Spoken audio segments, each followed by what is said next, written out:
closer you are to your teenage years, you deal with this. If you're able to survive that, this is what you get thrown at.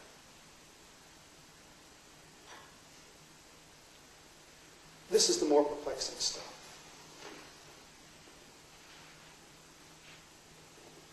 So this model, it's a way of looking at things. This model just kind of begs the question. So if you were able to try to translate this to a New York City Fortune 500 company and play it out there, what might it look like? And I thought that might be an interesting topic of conversation this afternoon. So that's what I'd like to do, is kind of translate this into what this could look like in a business setting.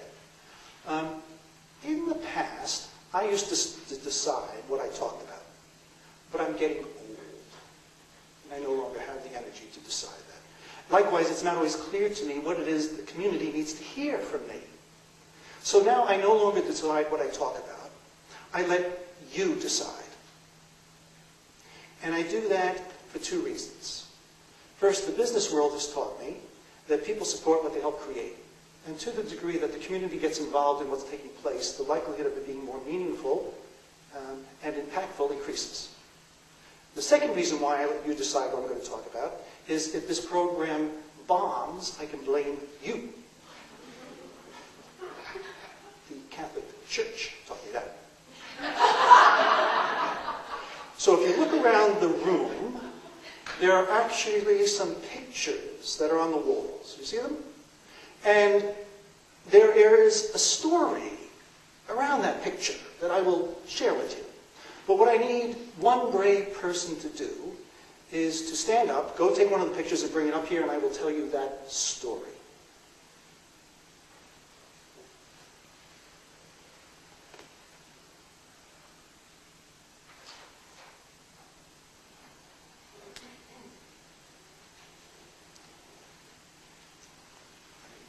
And your name is? Ken. Oh, I like that name. Kenny. Kenny. Nice to meet you, Kenny. Thank you. And you chose this picture because? It was nearest to me. Proximity as a strategic driver. Thank you. Stay here for a minute. So all of us come to conferences, and we want to learn, and learning always means some degree of vulnerability. And so most people are like me. When given a chance to take a risk and get up, I sit back and I wait for somebody else to do it. These are the people that do it. This is what vulnerability, this is what leadership looks like. Give them a round of applause.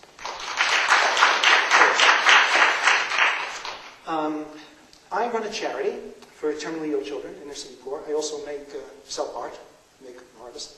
I also do photography cards. And these are some of my photography cards, which I sell at very expensive prices. But you get one for nothing. Thank you. Take it now, because they will be gone later. And you can have any one you want. Each one is hand-signed by me, so hold on to it. When I die, it will grow in value. That's the downside of being an artist. Okay, so let's hear the story behind this picture.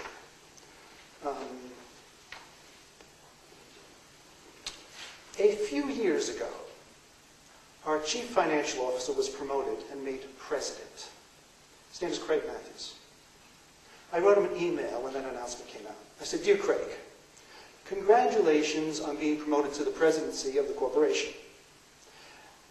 Now that you've arrived at this lofty position, you understand that you will be totally out of touch with reality and have no idea of what our employees are experiencing. If I can help you resolve this in any fashion, please let me know. Fondly, Kenny." I click send. 30 minutes later, I get a phone call from the president's secretary. "Mr. Matthews would like to see you in his office." Immediately.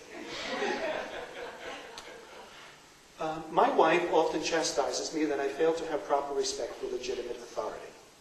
And there's probably some truth to that. And I feared that maybe it had caught up with me. However, one of the advantages of surviving 2 near-death experiences is you really don't give a shit. I mean, what are you going to do, fire me? As long as you don't kill me. I mean, I take that personally. So I go up to his office, the grand doors open, you're moved into the antechamber, the smoke comes out, you go into the chamber itself. It's like the Wizard of Oz costume. So he comes out of his office, he comes in and he says, I got your snotgram. And he said, but actually, that's a concern for me as well, about losing touch with our employees. He says, I understand that the higher I go in the organization, the more information gets slanted. And usually gets slanted favorably. And 2/3 of our employees are union, and I'm very concerned about staying in touch with them. Do you have any suggestions on how I might do that? Ooh, I always have suggestions. I said, what would be interesting is first if we can get you off the executive floor, and if you could actually go meet with our employees. Maybe 15 or 20 of them. And your role would be to listen to them. My role, which would be very dangerous, would be to help you listen to them.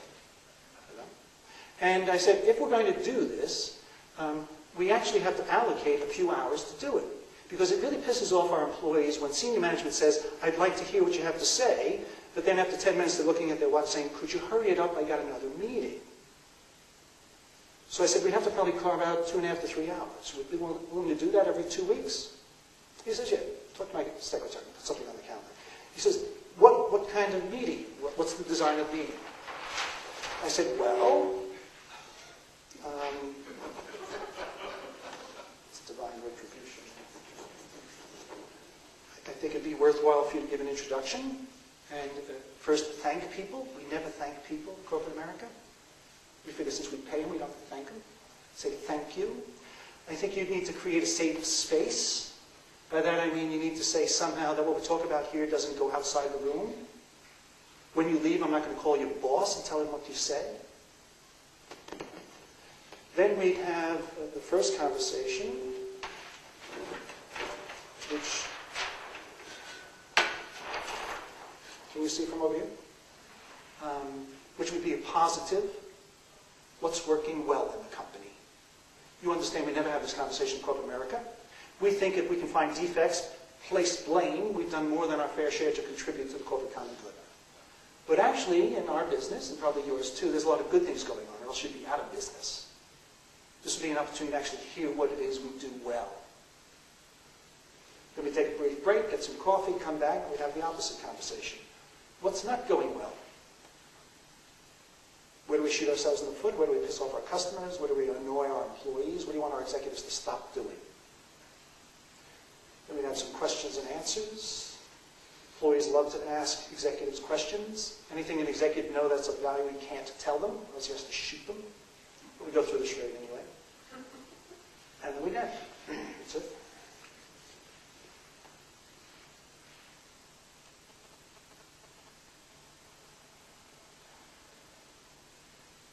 So we started doing this. He couldn't take notes. I coached him. I said, I'll be there. I'll take notes. Secondly, when people responded, you've got to shut up. You've got to refrain from saying, oh, yes, how true. Oh, yes, I feel the same way exactly. Stop it.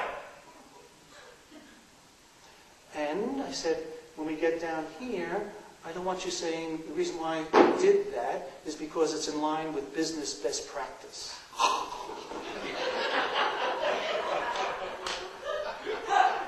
Business best practice, the adolescent bane of corporate America. So you remember when we were teenagers? If we dressed and spoke like all our peers, we thought we'd be knowledgeable in, which is what business best practice is. Right? It's just the adult version of peer pressure. Right? You too can be world-class by mindlessly mimicking IBM.